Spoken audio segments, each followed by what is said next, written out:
ഭക്ഷണത്തിൽ വരെ വർഗീയത കണ്ടെത്തുന്നവരെ കണ്ടിട്ടുണ്ടോ? ദാ അങ്ങനെയും ചിലരുണ്ട്. കഴിക്കുന്നത് വർമ്മയാണ്, കഴിക്കുന്നത് ശവമാണ്. അതുകൊണ്ടാണ് അതിന് ശവവർമ്മ എന്ന് പേര്. അതെ അതെ, ശവം പ്ലസ് വർമ്മ ആണല്ലോ ഷവർമ്മ. ഷവർമ്മ കഴിച്ച് മരിച്ചവരിൽ ആയിഷയും മുഹമ്മദും തോമസും ഒന്നും ഇല്ലല്ലോ. ഇങ്ങനെ ഒരു അറിവ് നിങ്ങൾക്കുണ്ടായിരുന്നോ? പണ്ഡിതനാണ്, മഹാപണ്ഡിതൻ. കേരളത്തിൽ ഷവർമ്മ കഴിച്ച് അനേകം പേര് മരിച്ചു. അതിലൊരു മുഹമ്മദ് ഇല്ല, അതിലൊരു ആയിഷ ഇല്ല, അതിലൊരു തോമസ് ഇല്ല, പക്ഷെ അതിൽ വർമ്മയുണ്ടായിരുന്നു. കേരളത്തിലെ തെരുവുകളിലൂടെ സഞ്ചരിക്കുമ്പോൾ ശ്മശാനത്തിന്റെ പ്രതീതിയാണത്രേ ചിലർക്ക്. അതേതാണ് ആ തെരുവ്? ഒരു ശ്മശാനത്തിലൂടെ കടന്നു പോകുന്ന പ്രതീതിയാണ് ഇന്ന് നമ്മുടെ കേരളത്തിലെ തെരുവിലൂടെ വൈകുന്നേരം സഞ്ചരിച്ചാൽ ഉള്ളത്. നൈറ്റ് ലൈഫ് അടക്കം ഇൻക്ലൂഡ് ചെയ്ത് നമ്മുടെ സർക്കാർ കേരളം അത്രയ്ക്കങ്ങ് വികസിപ്പിക്കുകയാണ്. NH-66 അടക്കം വന്നു. ഇതൊന്നും അറിഞ്ഞില്ല എന്ന് തോന്നുന്നു RSS മുഖപത്രമായ കേസരി വാരികയുടെ മുഖ്യ പത്രാധിപൻ NR മധു. അദ്ദേഹം പറയുന്നത് എന്താണെന്ന് വെച്ചാൽ, ഇന്ന് രാത്രികാലങ്ങൾ ഭക്ഷണത്തിന്റെ കാലമാണ്. നഗരങ്ങളിൽ മാത്രമല്ല, ഗ്രാമങ്ങളിൽ പോലും രാത്രികാലത്താണ് ഭക്ഷണം കഴിക്കുന്നത്. ആ ഭക്ഷണങ്ങളുടെ ഒക്കെ പേര് പോലും ഇപ്പോൾ ഓർത്തെടുക്കാൻ പറ്റത്തില്ല. ഇന്ന് രാത്രി ഭക്ഷണത്തിന്റെ കാലമാണ്. നഗരങ്ങളിൽ മാത്രമല്ല, ഗ്രാമങ്ങളിൽ പോലും പാതിരാത്രി ഭക്ഷണം കഴിക്കുന്നവരാണ് ഉള്ളത്. അതൊക്കെ ഏത് ഭക്ഷണമാണ്?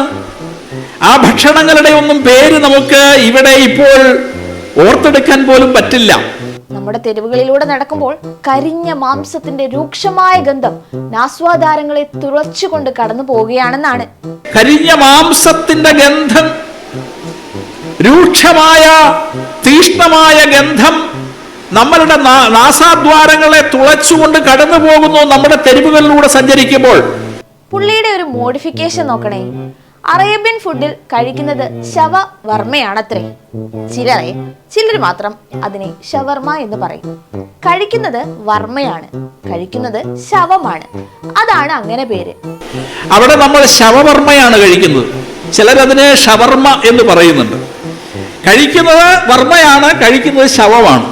അതുകൊണ്ടാണ് അതിന് ശവവർമ്മ എന്ന് പേര്. ഈ പേര് എങ്ങനെ വന്നെന്ന് ഇപ്പൊ മനസ്സിലായില്ലേ?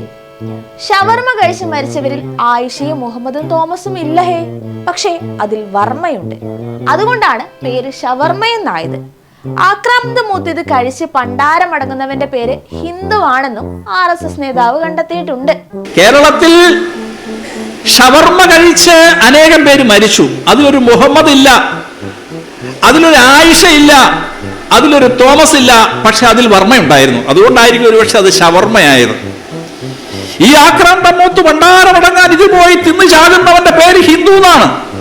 ഇപ്പറഞ്ഞതൊക്കെ കേട്ടിട്ട് ആള് കേരളത്തിലല്ല എന്നത് ഉറപ്പാണ്. ഭക്ഷണത്തിൽ വരെ വിദ്വേഷം കൂട്ടിക്കെട്ടുന്ന ഇവർക്കൊക്കെ എത്തരത്തിൽ മറുപടി നൽകണം? ഷവർമ്മ കഴിച്ചത് വർമ്മമാരല്ല, അവർ മനുഷ്യന്മാരായിരുന്നു എന്ന് എപ്പോഴാണ് ഈ RSSകാരൊക്കെ മനസ്സിലാക്കാൻ പോകുന്നത്? ഓട്ടോമൻ ചക്രവർത്തിയുടെ രുചിക്കൂട്ടാണല്ലോ ഈ ഷവർമ്മ.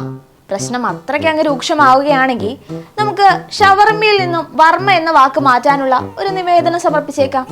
ഇനി പറയാനും പറ്റൂല, വെറുതെ പബ്ലിസിറ്റി കൊടുത്തിട്ട് ആരും അറിയാത്ത ഈ RSS മഹാനൊക്കെ ഈ ഒറ്റ പ്രസ്താവനയിലൂടെ ചിലപ്പോ കേന്ദ്രമന്ത്രി ആയേക്കാനും ചാൻസ് ഉണ്ട്. കാരണം വിദ്വേഷ പ്രസംഗമാണല്ലോ ഇവരുടെ മെയിൻ.